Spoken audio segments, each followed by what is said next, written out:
Hello friends, இன்னைக்கு எங்கள் வீட்டில் மஷ்ரூம் பிரியாணி செய்கிறோம். அதுக்கு 1 கப் அரிசி, அதுக்கு 1.5 கப் தண்ணி ரெடியாக, அரிசியை 20 நிமிஷம் ஊற வச்சு வடிகட்டி ரெடியாக வச்சுருக்கேன். அதுக்கு 1 கப்பு வெங்காயம், 1 கப்பு தக்காளி, புதினாவும் கொத்தமல்லியும் இந்த மாதிரி நல்லா கழுவி வச்சுருக்கேன்.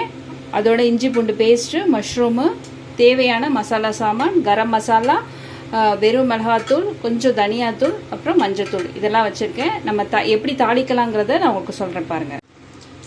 எப்பவும் தாளிக்கிற மாதிரி தான் ஃப்ரெண்ட்ஸ். 2 ஸ்பூன் எண்ணெய் விட்டுருக்கேன், 2 டேபிள் ஸ்பூன் நெய் விட்டுருக்கேன், 4 கிராம்பு, பட்டை, லவங்கம், அப்புறமா பிரிஞ்சி இலை. இது நல்லா பொரிஞ்ச உடனே வெங்காயத்தை போடுவோம். வெங்காயம் வதக்கிறதுல தான் அந்த டேஸ்ட்டே இருக்குது. நல்ல கோல்டன் ப்ரௌனாக சூப்பராக அப்படியே ரெட்டிஷாக செமையாக இருக்கணும். பார்த்தாச்சு அப்படியே சாப்பிடணும் போல் இருக்கணும் வெங்காயம். அந்த அளவுக்கு நல்லா வதக்கணும். நான் மிக்சியில் போட்டு சாப்பரில் போட்டுட்டேன், அதனால் நல்லா பொடி பொடியாக இருக்குது. நீங்கள் நீட்டு வாக்கில் கூட நறுக்கிக்கலாம், எப்படி வேணாலும் நறுக்கிக்கலாம், உங்கள் சௌரியம்.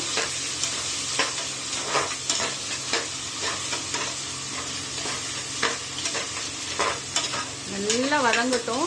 இது நல்லா ரோஸ்ட் ஆகிற நேரத்தில் எங்கள் வீட்டில் இதுக்கு சைட் டிஷ் வந்து நான் வாழைப்பூ வடை தான் செய்ய போகிறேன்.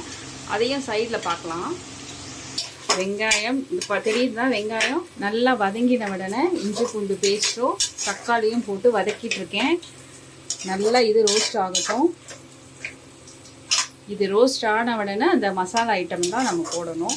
இது நல்லா வதங்கட்டும், பச்சை வாடை போகணும். தக்காளி வந்து எப்படி வெங்காயத்தை வந்து கிளாஸி பதம்னு சொல்கிறோமோ, அந்த மாதிரி தக்காளி வந்து அதோட தண்ணி எல்லாம் சுன்ற வடக்கு வதக்கணும். அப்போ தான் அந்த பச்சை ஸ்மெல் இல்லாமல் தக்காளி டேஸ்ட் வந்து நமக்கு என்ஹான்ஸ் பண்ணி கொடுக்கும்.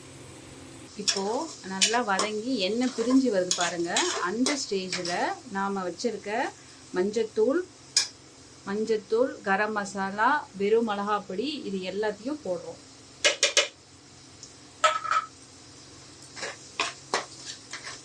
போட்டு நல்லா வதக்கணும்.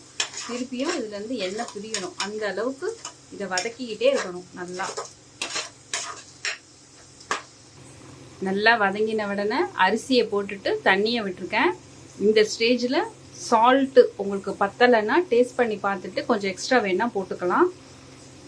கொஞ்சம் கொதி வந்த உடனே அந்த கொஞ்சம் பபிள்ஸ் வருது பாருங்கள். கொஞ்சம் நல்லா பபிள்ஸ் வந்த உடனே க்ளோஸ் பண்ணிவிட்டு ஒரு 2 விசில் விட்டுட்டு ஸ்டீம் எல்லாம் அடங்கின உடனே ஓப்பன் பண்ணி பாருங்கள். நல்லா பொல பொலன்னு டேஸ்டியான மஷ்ரூம் பிரியாணி ரெடி.